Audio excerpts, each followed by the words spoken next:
All right, so just got done with the run, so the endorphins are flying, so it's video time. So this is the sequel to my ants and jars video, so if you hadn't watched that, you might want to check it out for a little bit of context. But basically, the short version, you got 100 ants in a jar, 50 red and 50 black, and someone shakes the jar and they start tearing each other apart. That's like kind of the moral of the story. So, but what I want to talk about is the bell curve. And it's pretty well documented at this point. If you think about a percentage of people and how they respond when introduced to a new way of thinking, right? You've got on the far end of the curve, you've got the 10% that are the early adopters. So these are people like me. I'm just excited to try new things. Like, I don't need much convincing at all. I'll try it out and see what happens. But then you get into the meat of the curve and you've got slowly ascending towards the middle, people who need, they need a little more information. They got to think this through. And the farther you get to the other end, you get that bottom 10% that they will not change their way of thinking unless they have absolutely zero choice. Like, the environment changes so much that the rug gets pulled out from underneath them. So I was thinking about the ants, and I'm thinking about the jar, and I'm thinking about, one other part to this bell curve.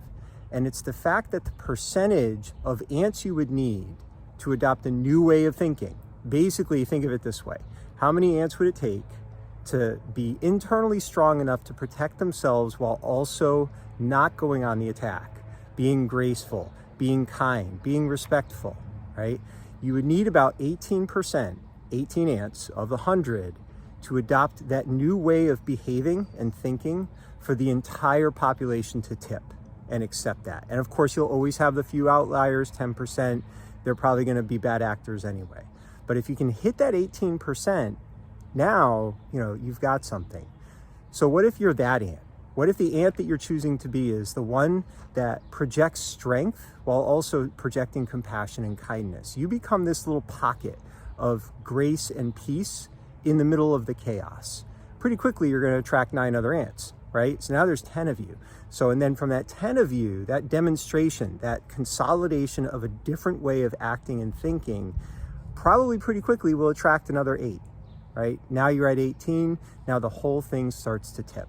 So it just struck me, if everybody's looking around waiting for someone else to be one of the 18, nothing changes, and it's scary being one of the 18.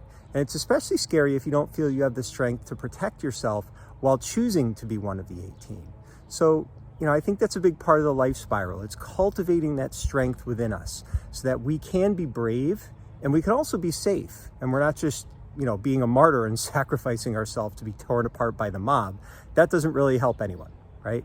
So I guess that's my thought for you today is, how can you position yourself in a way where you can be strong enough inside and out to be one of those 18? Have a good one.